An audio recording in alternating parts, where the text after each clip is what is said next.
Pray for Ukraine or you reign.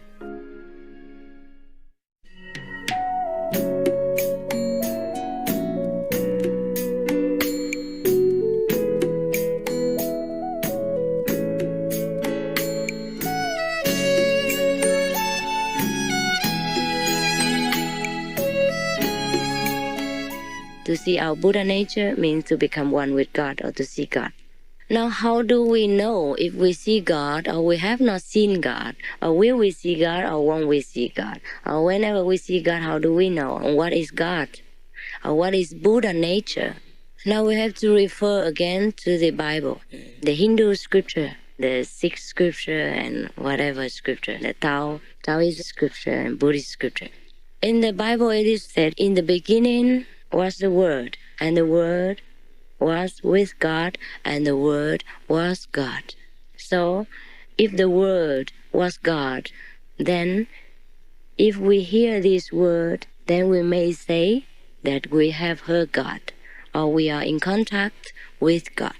In the Buddhist scripture, it is said the Buddhas speak only with one language, but every being can perceive it according to his own understanding. Now, this language is not the ordinary verbal language. It is a kind of sound, of inner vibration that everyone communicates with each other, and the Buddhas can use that to communicate with sentient beings. If it means the language of our world, then it is impossible. Because the Buddha, however intelligent he is, he can only speak one language at a time. And it is impossible for all beings to listen in different languages at the same time. You understand? Even here, we have two translators, one Chinese and one Vietnamese. But even so, only three languages. Not all languages. And even all beings, including animal people and lower existence, also understand. That must mean the word in the Bible. And in the Taoism, the Tao Te Ching, Lao Tzu mentions that this name we cannot name, and the Tao we cannot explain, but we can hear it with our ears, and we can see with our eyes, we can perceive with our sense organs. Now these words or this inner heavenly sound or this vibration is the creative force of the universe. Every scripture, if you read carefully, all mention about this inner heavenly sound or so-called inner music. The unstruck music, it is said in the Sikh scripture. In the Hindu scripture, it is also said the same thing. In the beginning was the Vak. I mean this V-A-K, that we pronounce Vak in Sanskrit, yeah? And this all means the word, exactly like in the Bible. In the beginning was that vibration, and then the vibration was with God. And so we say in the Bible, in the beginning was the Word, and the Word was with God. The words means the sound, but in ancient language, maybe they say it in a different way. They don't say sound, they say word. Of course, when we speak a word, it becomes vibrating and become a sound. So now, if we somehow can get in touch with this inner heavenly sound or sound stream or the word, then we can know God whereabouts, or we can be in contact with God. But what is the proof that we are in contact with God? By just being in contact with this inner heavenly sound. There is a lot of proof. After we are in contact with this word or sound or the inner vibration, our whole life changed for the better. We know many things we never knew before. We understand many things we never thought of before. We can do many things, accomplish many things we never dreamed of before. We are getting mightier and mightier, in one word. We become mightier and mightier until we become almighty. We become more capable, more enlarged our being until we are everywhere, until we become omnipresent. And that is the proof that we become one with God. that we have God realization. If we just listen to the music inside for fun, then of course there's nothing to talk about. But this music, this inner vibration, does change our life. No one who came in contact with this word or sound or vibration will not experience a great change in his or her life. This is what we call an enlightened person. And the more we are in contact with this word or sound, or the Kuan Yin method, the wiser we become, the saintlier we become, and the less vexation, the less attachment, the less anger, hatred, and lust we will have. We will have more freedom, more love, more peace, more wisdom, and everything we wish to have, including the comfortable life, a material side of life. Not only spiritually will we develop, we will feel more comfortable in life, materially, and in all things, in all aspects, we will feel much different than before. Actually, in our poor worldly language, every time I would like to speak about this great treasure within us, I feel I'm so ashamed.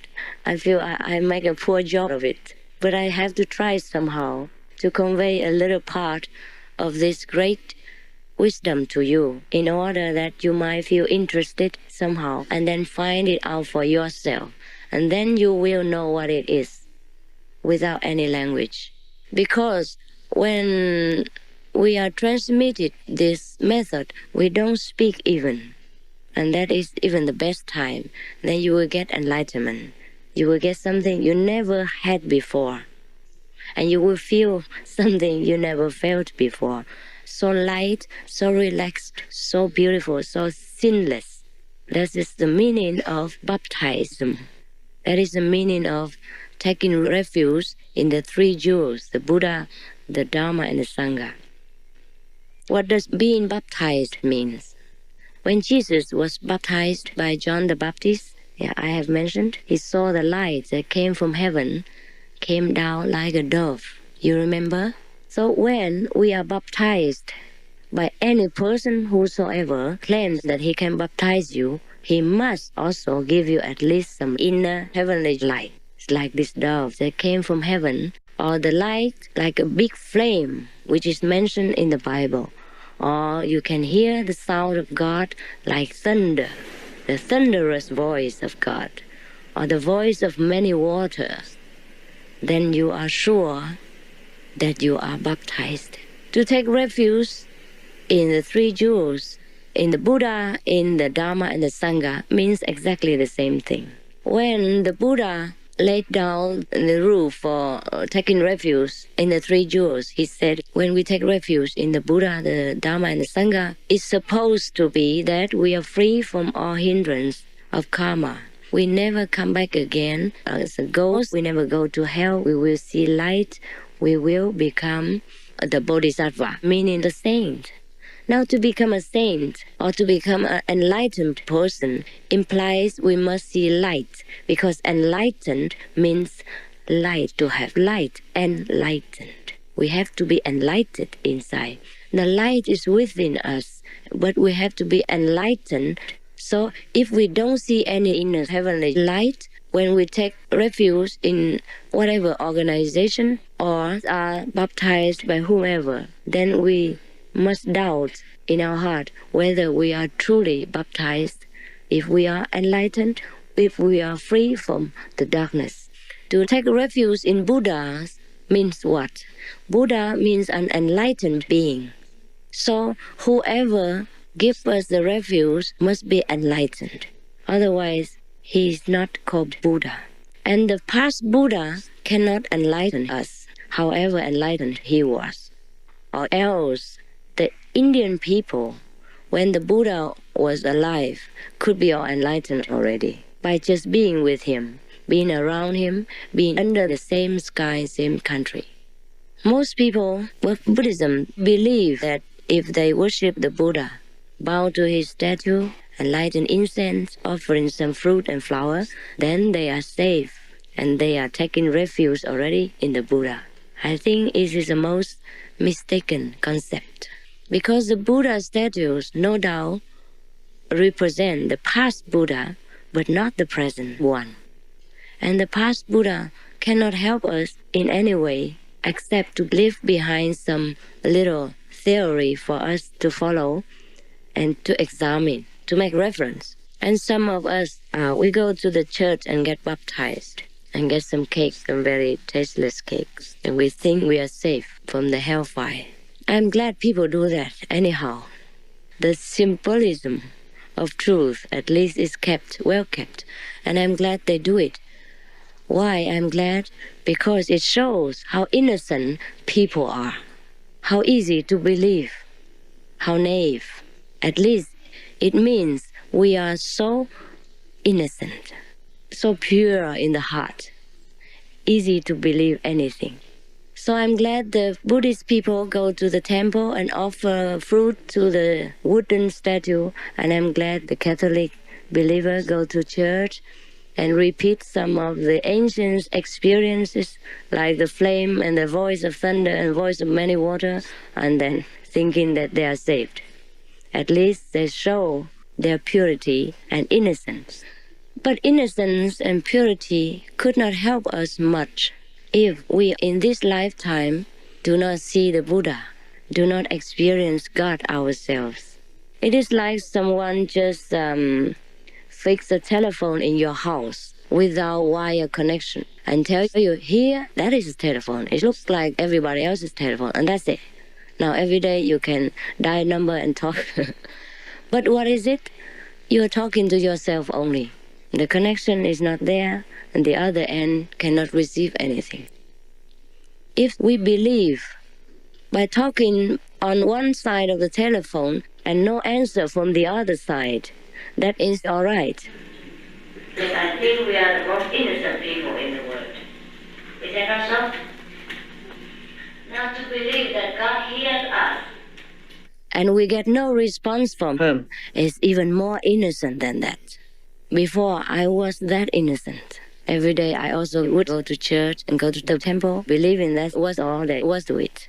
But then when I grew up and I was feeling empty, I felt God doesn't respond to anything. He doesn't care if I cry my heart out. He doesn't care. The Buddha doesn't dry my tears. He doesn't answer my sincere prayers and questions. He just sits there and smiles. Every day they're ever smiling. Like this. And I cried and I bowed and I threw myself at his feet. He didn't move 1 inch. So then I became frustrated, and then after a while I became angry. I thought, Buddha, how come you can be so impolite? But it wasn't the Buddha who was impolite. It was me who was too naive. And after some time I started to realize that maybe the dead Buddha couldn't help me much. I had to find the living one. I had to find the living Buddha inside me. Therefore, I started to look for masters, methods, and the real way to get enlightenment. Not just every day bowing to a lifeless statue. So then, I have found it. After a lot of struggle, discipline, and effort, I have found it.